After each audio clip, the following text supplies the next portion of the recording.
بد انتظامی کی وجہ سے اپریل کے پہلے حصے میں شہروں میں 12 گھنٹے کی لوڈ شیڈنگ کی گئی. نئے گیس کنیکشن انہوں نے دینا شروع کر دیے، جبکہ موجودہ صارفین کی 10% ضرورت بھی یہ پوری نہیں کر پا رہے. سولر توانائی کے خلاف عجیب و غریب قسم کی پالیسیاں بنا دی، پھر عوامی دباؤ آ گیا ان کے اوپر. سرکولر ڈیتھ کم ہونے کا انہوں نے دعویٰ کیا جناب کہ ہم نے جو آئی پی پیز کا پیسہ دے دیا ہے، جو ہم نے سرکولر ڈیتھ ہے وہ ہم نے ادا کر دیا ہے. وہ آپ کی کیپیسٹی پیمنٹس ہوتی ہے نا. میں آپ کو پھر یاد دلاؤں کہ نواز شریف نے اور آصف علی زرداری نے کچھ ایسے معاہدے کیے آئی پی پیز لا کر، اس پہ میں نے پوری ویڈیو کرنی ہے، لیکن سادہ بات آپ کو بتاؤں کہ آئی پی پیز کے ایسے معاہدے کیے جن کے تحت اگر یہ پروجیکٹس یا یہ آئی پی پیز 1 یونٹ بجلی بھی نہ بنائے تو بھی ان کو پیسے اتنے ہی ملیں گے جتنی ان کی بجلی بنانے کی کیپیسٹی ہے. تو ہم 1 یونٹ بجلی استعمال کرتے ہیں تو 3 یونٹ بجلی کے ہم پیسے دیتے ہیں. اب سرکولر ڈیتھ کم ہونے کے دعوے کیے، مگر اپنے ہی اعداد و شمار جو سرکاری اعداد و شمار ہیں وہ اس کے مختلف ہیں. یہ حکمرانی نہیں ہے بلکہ ایک مہنگا تماشا لگایا ہوا ہے ملک میں جسے پوری قوم دیکھنے پر مجبور ہے. تماشا پاکستان کی ملٹری اسٹیبلشمنٹ نے لگایا ہوا اور ضد ہے جناب کہ عمران خان کی ضد میں اب انہوں نے ججوں کو ٹرانسفر بھی کرنا شروع کر دیا ہے. جنرل ضیاء الحق کے دور میں بھی ججز کے تبادلے کا ایسا طریقہ کا رائج نہیں تھا. یہ جسٹس بابر ستار کا خط ہے جنہیں ٹرانسفر کیا گیا پشاور. ججز کے تبادلوں کو بطور ہتھیار استعمال کرنا عدلیہ میں ایک ایسے کلچر کو فروغ دے گا جہاں بے ضابطگیاں اور نااہلیاں پنپیں گی. آئین کے آرٹیکل 200 اور 209 میں کی گئی ترامیم کو ججز کو دباؤ میں لانے کے لیے ایک ہتھیار کے طور پر ڈیزائن کیا گیا ہے.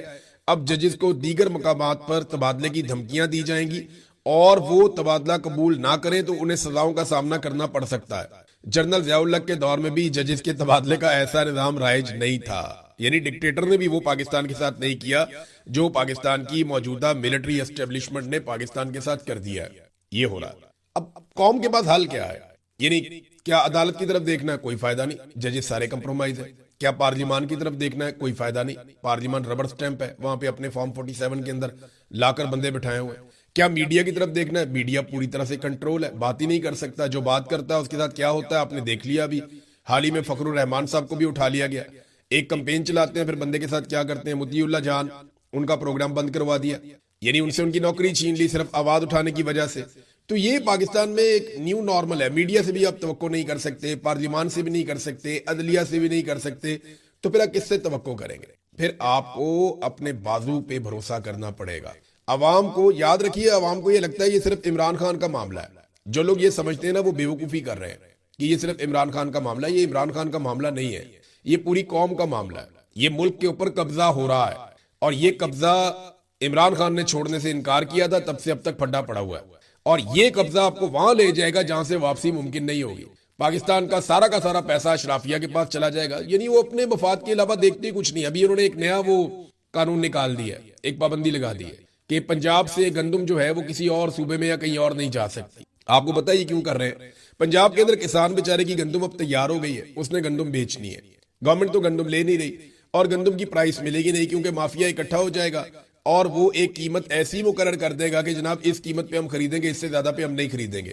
اور مارکیٹ کے اندر کسان اس سے بھی سستی گندم بیچنے پر مجبور ہو جائے گا. تو کسان کے پاس جب تک گندم رہتی ہے تب تک اس کی قیمت گراتے ہیں اور تب تک اس بات پہ پابندی لگائی جاتی ہے کہ یہ گندم کسی اور صوبے کو بھی نہ بیچ سکے. مثال کے طور پہ اگر اچھے گاہک مل جاتے ہیں بلوچستان میں یا خیبر پختونخوا میں جو گندم کی اچھی قیمت دے رہے ہیں تو وہاں پہ گندم بھیجنا ہی منع کر دیتے ہیں کہ گندم یہاں سے بارڈر کراس نہیں کرے گی اور ہم پنجاب سے گندم کسی اور صوبے میں نہیں جانے دیں گے. یہ ہے طریقہ واردات تاکہ کسان کو پیسے نہ ملے. لیکن جس وقت مڈل مین یا آڑتی یا وہ لوگ جو حکومت کے بعد قریبی ہیں جو مافیاز ہیں، جب وہ گندم خرید لیتے ہیں کسانوں سے اور پھر لاکھوں کسانوں کی گندم چند ہاتھوں میں آ جاتی ہے تو اس کے بعد پھر پابندیاں اٹھ جاتی ہیں. اس کے بعد قیمت بڑھانے پہ بھی پابندی نہیں رہتی. اس کے بعد آٹے کی قیمت بھی مہنگی ہو جاتی ہے. اس کے بعد مختلف صوبوں میں یہ مہنگی گندم یا مہنگا آٹا بیچ سکتے ہیں. یہ ہے ناظرین وہ واردات جو ہر دفعہ ڈالی جاتی ہے، ابھی پھر ڈالی جا رہی ہے. تو لوگ کیسے چھٹکارا پا سکتے ہیں؟ دیکھیں اگر اس نظام نے ہارنا ہے تو عمران خان کو جیتنا پڑے گا. 8 فروری 2024 کو یہ نظام ہار گیا تھا. ملٹری اسٹیبلشمنٹ کے ماتھے پر عوام نے شکست لکھ دیا تھا، لیکن انہوں نے شکست ماننے کی بجائے ہٹ درمی کے ساتھ زبردستی نظام کے اوپر قبضہ کر لیا اور جعلی M N As M P As کو لا کر بٹھا کر اپنی حکومتیں بنا لی. اب تب سے لے کر اب تک پاکستان سے سک رہا ہے. روزانہ کی بنیاد پر پاکستان نیچے جا رہا ہے. حالانکہ کبھی دعوے کیے گئے یہاں سے پاکستان اونچی اڑان کی طرف جائے گا، کبھی دعوے کیے گئے اڑان پاکستان کا منصوبہ آ گیا, کبھی دعوے کیے گئے SIFC آ گیا. ان تمام جتنے بھی انہوں نے اقدامات کیے سارے سفید ہاتھی بن گئے اور پاکستان کو زیادہ سے زیادہ نقصان ہوتا چلا گیا. اب حل کیا ہے؟ حل یہ ہے کہ عوام خود اپنا حق لے. یہ عوام نے لینا تو ہے, یہ مجھے پتا ہے, آج نہیں تو کل لے گی, کل نہیں تو پرسوں لے گی, لیکن ایک دن عوام اپنا حق لے گی, کیونکہ اس کے علاوہ عوام کے بعد رستہ کوئی نہیں نکلا. یہ لوگ پیچھے ہٹنے کو تیار نہیں ہے. اور جب تک عاصم منیر صاحب کو طاقت ملتی رہے گی, ایک بات یاد رکھیے گا, تب تک عمران خان صاحب کو وہ پیستے رہیں گے. یہ میں آپ کو ذمہ داری کے ساتھ کہہ رہا ہوں. جب انڈیا اور پاکستان کی لڑائی ہوئی اور پاکستان ایئر فورس نے تیارے گرا دیے, تو اس کے بعد میں نے کہا تھا کہ یہ اب نہیں چھوڑیں گے اور یہ اب بہت ماریں گے پاکستان تحریک انصاف کو اور عمران خان کو, اور انہوں نے وہی کیا. عمران خان کی آنکھ بھی ضائع کر دی. اب میں آپ کو بتا رہا ہوں کہ ڈونلڈ ٹرمپ نے جتنی ان کی تعریفیں کر دی ہیں, جتنا ان کو ان کے سر پہ ہاتھ رکھ دیا ہے, اس کے بعد اب یہ عمران خان کو بالکل نہیں چھوڑیں گے. رستہ صرف ایک ہے, عوامی طاقت. اور عوام نکلتی ہے یا نہیں اس کے بارے میں بھی میں کچھ کہہ نہیں سکتا, لیکن ایک دن نکلے گی ضرور. پاکستان تحریک انصاف کے ناراض لوگوں نے 8 مئی کو تیاریاں کر لی ہیں کہ وہ پہلے پشاور کی طرف جائیں گے اور پھر سوابی کی طرف جائیں گے لانگ مارچ لے کر. اب 8 مئی کی انہوں نے تیاریاں کر لی ہیں, لیکن پارٹی تقسیم کا شکار ہو گئی, کیونکہ خیبر پختونخوا میں یہ لانگ مارچ ہو رہا ہے تو اس کا فائدہ ہی کوئی نہیں ہے. لانگ مارچ تو وہاں ہونا چاہیے جہاں پہ کسی اور کی حکومت ہے. یہاں تو خیبر پختونخوا میں PTI کی حکومت ہے, اور PTI کی حکومت اس لانگ مارچ کو ابھی تک اون نہیں کر رہی. نہ ہی جنید اکبر نے کوئی بات کی ہے, نہ ہی کسی اور نے کوئی بات کی ہے. تو عمران خان صاحب کے عزیز ہیں, انہوں نے احمد علی نیازی جو ہے, احمد نیازی, انہوں نے اس کے بارے میں بات کی ہے, اور کچھ اور لوگ ہیں انہوں نے اس کے بارے میں بات کی ہے, اور وہ اپنے لانگ مارچ کی تیاریاں کر رہے ہیں کہ جناب 8 مئی کو ہم لانگ مارچ لے کر جائیں گے سوابی. سوال یہ پیدا ہوتا ہے کہ کیا یہ واقعی میں کر پائیں گے, کیونکہ PTI کے لوگ تو ساتھ کھڑے نہیں ہو رہے. نہ بیرسٹر گور نے اس پہ سٹیٹمنٹ دیا ہے, نہ سلمان اکرم راجہ نے دیا ہے, نہ عمران خان کی بہنوں کی میں نے کوئی بات سنی ہے, نہ کسی اور کی بات سنی ہے. تو خیبر پختونخوا میں لانگ مارچ نکال کے عمران خان صاحب کو ریلیف کیسے ملے گا, یا عمران خان صاحب کو آزادی کیسے ملے گی؟ یہ 8 مئی کی تاریخ یاد رکھیے گا کہ 7 مئی سے آنورڈ تمام چینلز کو اسٹیبلشمنٹ کی جانب سے احکامات دے دیے گئے ہیں کہ جو آپریشن بیان المرصوص یا مارکہ حق, یہ انڈیا کے ساتھ پاکستان کی لڑائی ہوئی تھی, اس حوالے سے 3 دن خصوصی رپورٹس چلائی جائیں گی, ٹرانسمیشنز چلائی جائیں گی, خصوصی پروگرام کیے جائیں گے, ملی نغمے وغیرہ جو ہیں وہ لانچ کیے جائیں گے. تو امید ہے ایک دفعہ پھر پاکستان تحریک انصاف اپنے کارکنوں کو اس حوالے سے روک دے گی کہ جناب کیونکہ یہ قومی یکجہتی کا وقت ہے, سارے اکٹھے ہو رہے ہیں, لہٰذا آپ کسی قسم کا احتجاج نہ کریں. جب احتجاج کرنے کا وقت تھا وہ سارا وقت پاکستان تحریک انصاف نے ضائع کیا, کسی قسم کی کوئی ایکٹیویٹی نہیں کی, اور اب وہ اپنے لوگوں کو روکیں گے. مجھے اس بات کا آئیڈیا ہے کیونکہ وہ قومی یکجہتی کے لیے حکومت کہے گی دیکھیں جی قومی یکجہتی کا وقت ہے, دیکھیں جی اکٹھے ہونے کا وقت ہے, دیکھیں جی پاکستان کو اتنی بڑی فتح ملی تھی, یہ پاکستان کے دشمن ہیں, یہ ہمارے جشن میں شامل نہیں ہو رہے, یہ احتجاج کر رہے ہیں, ان کی قسمت میں جناب وہ کہہ دیں گے رونا دھونا ہے. تو اس قسم کی باتیں آپ سنیں گے آنے والے دنوں میں, اور پاکستان تحریک انصاف کے جو لوگ ہیں وہ خود ہی منع کر دیں گے. ناظرین اب ذرا بین الاقوامی خبروں کی طرف آ جائیں. ڈونلڈ ٹرمپ نے ایک ٹویٹ کیا ہے اور یہ اس کے اندر تصویر ہے, آپ یہ دیکھ لیں. تو ڈونلڈ ٹرمپ نے کہا کیا؟ لگاتار ڈونلڈ ٹرمپ دھمکیاں لگا رہے ہیں کیونکہ انہوں نے مشرق وسطیٰ میں ہتھیار بہت بڑی مقدار میں اکٹھے کر لیے. اب ہر طرف پانیوں میں ان کے ہتھیار ہیں تیرتے ہوئے, ساتھ میں ان کے فائٹر جیٹس ہیں ان بحری بیڑوں کے اوپر, تو پانیوں پہ انہوں نے کنٹرول کیا. اس کے بعد جو مڈل ایسٹ ہے تمام ممالک کے اندر انہوں نے بھاری ہتھیار پہنچائے بہت بڑے پیمانے پر. یہ ڈارک ایگل نام کا ان کا میزائل ہے امریکہ کا, یہ بڑا زبردست میزائل ہے, بہت سپیڈ کے اندر یہ موو کرتا ہے, 2775 کلومیٹر تک کی اس کی رینج ہے, اور یہ ہائپر سونک میزائل ہے, یہ بہت تیز رفتار میزائل ہے, بڑا ایکوریٹ میزائل ہے, عمدہ ہتھیار ہے اور بہت خطرناک ہے.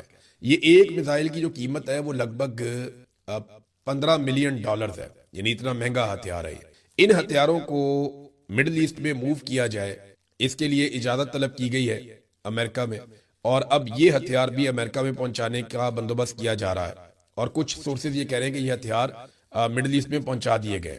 ان کی تعداد اتنی زیادہ نہیں ہے, لیکن اگر یہ تھوڑے سے بھی ہوں تو یہ بہت خطرناک ہتھیار ہے, ایران کے خلاف انہیں استعمال کیا جا سکتا ہے. یعنی ہر طرح کے ہتھیار وہاں پہ اکٹھے کر لیے گئے. اور ڈونلڈ ٹرمپ کا پوسٹ دیکھ لیں تو آپ کو آئیڈیا ہو جائے گا کہ ڈونلڈ ٹرمپ یا امریکہ کیا کرنے کا ارادہ رکھتے ہیں. ٹرمپ نے لکھا کہ the storm is coming, طوفان آ رہا ہے, nothing can stop what is coming, اور کوئی بھی نہیں روک سکتا جو اب آنے والا ہے. تو یہ ایک دھمکی ہے, جنگ جیسا پوسٹر اس کے ساتھ لگایا ہوا ہے کہ ایک طوفان آ رہا ہے اور کوئی بھی نہیں روک سکتا جو ہم کرنے جا رہے ہیں. یہ ڈونلڈ ٹرمپ نے کہا. دیکھیں پاکستان کو ڈونلڈ ٹرمپ سے بات کرنی چاہیے کہ جو جارحانہ دھمکیاں وہ لگاتار لگا رہے ہیں اس کے ساتھ مذاکرات ممکن نہیں ہے. پاکستان کیونکہ ثالث ہونے کا دعوے دار ہے, کہ ہم اس میں ثالثی کر رہے ہیں اور دنیا تعریف بھی کر رہی ہے. تو ایسے میں پاکستان ڈونلڈ ٹرمپ کو بھی ایک شٹ اپ کال دینی چاہیے کہ جناب آپ وہ بند کریں گے تو ہم کو مذاکرات کرائیں گے نا. آپ دوسرے دن کوئی نہ کوئی دھمکی لگا دیتے ہیں, اور جتنی دیر ہم نے جنگ بندی کروائی آپ نے اتنے بڑے پیمانے پر ہتھیار ہمارے ریجن میں پہنچوا دیے کہ اب کسی کو اعتبار ہی نہیں آ رہا کہ یہ ہتھیار جو ہیں وہ صرف دکھاوے کے لیے, ڈراوے کے لیے تو نہیں ہے. اگر یہ ہتھیار چل جاتے ہیں جیسے کہ پہلے چلے ہیں اور 2 مرتبہ ایران کے اوپر حملہ ہوا ہے, ایران بھروسہ کیسے کرے گا؟ تو ثالثی کرنے میں پرابلم آ رہا ہے. یہ بات پاکستان کو ڈونلڈ ٹرمپ کو بتانی چاہیے. اچھا ناظرین, یہاں پہ ایک اور خبر ہے, اور وہ ایرانی سپریم لیڈر اور ایرانی صدر دونوں نے ایک سٹیٹمنٹ جاری کی ہے. یہ دونوں کا سٹیٹمنٹ میں آپ کے سامنے رکھوں گا تو آپ کو آئیڈیا ہو جائے گا ایران اس کے اوپر اب کیا سوچ رہا ہے. جو سپریم لیڈر ہیں ایران کے آیت اللہ مجتبی خامنائی, انہوں نے جو سٹیٹمنٹ دیا, انہوں نے کہا جی ہزاروں کلومیٹر دور بیٹھ کر لالچ کی بنیاد پر فساد برپا کرنے والے غیر ملکیوں کی جگہ خلیج فارس کے پانیوں کی تہہ کے سوا اور کہیں نہیں ہے. یعنی ان کو ہم یہاں ڈبو دیں گے, ان کی جگہ اور کہیں نہیں ہے. یہ سٹیٹمنٹ میں یہاں روکتا ہوں. اس کے علاوہ میں آپ کو بتاتا ہوں کہ ایرانی گورنمنٹ جو ہے یا ایرانی فوج, انہوں نے جو اس کے اوپر ایک رد عمل دیا ہے, ان کا یہ کہنا ہے کہ ہماری اتنی زبردست تیاری ہے اور ہماری منصوبہ بندی مکمل ہے. جس وقت بھی لڑائی ہوگی ہم یہ ناکہ بندی ایسے توڑیں گے کہ آپ کو کچھ دکھائی بھی نہیں دے گا. ناکہ بندی کا ایسا جواب دیں گے کہ دنیا یاد رکھے گی ایران نے بہت بڑا اس پہ ایک اعلان کیا ہے, اور یہ پوری دنیا کے میڈیا میں خبر چھپی بھی ہے. تو ناکہ بندی کیسے توڑنی ہے, کس طریقے سے امریکی جہازوں کو پیچھے دھکیلنا ہے یا ان پہ حملہ کرنا ہے, ایران نے بھی اپنی حکمت عملی بنا دی ہے. اب مجتبی خامنائی کہتے ہیں, یہ یوم خلیج فارس کے موقع پر اپنے پیغام میں انہوں نے کہا کہ خلیج فارس اور آبنائے ہرمز کے لیے ایک نیا باب تحریر کیا جا رہا ہے. خلیج فارس کا روشن مستقبل امریکہ سے پاک ہوگا. انہوں نے کہا کہ اس خطے کے روشن مستقبل میں امریکہ کا کوئی عمل دخل نہیں ہوگا, اور یہ کہ آبنائے ہرمز کے نئے نظام پر عمل درآمد سے تمام ممالک مستفید ہوں گے. انہوں نے کہا جی ہمارا جو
یہ ماں کہہ رہی ہے آئیڈیا ہو جاتا کلپ میں امبا ہے کہ ایک ماں اور یہ ماں اس کے اندر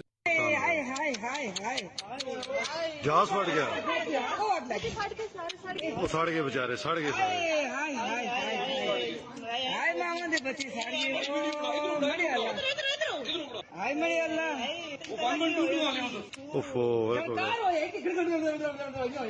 وہ جہاز اٹھے دو ہی دکھے, جہاز اٹھتا نا یہ پھرتا ایسا لگے, اسی لگے تھا.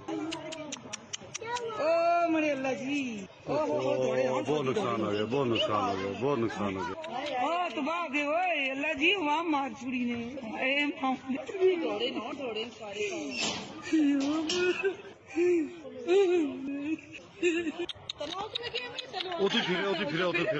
گڑکار مچیا سڑ گئے ماں دے بچے مجھ بندہ آواز آئے, مجھ بندہ نا مجھ کی آواز آئی.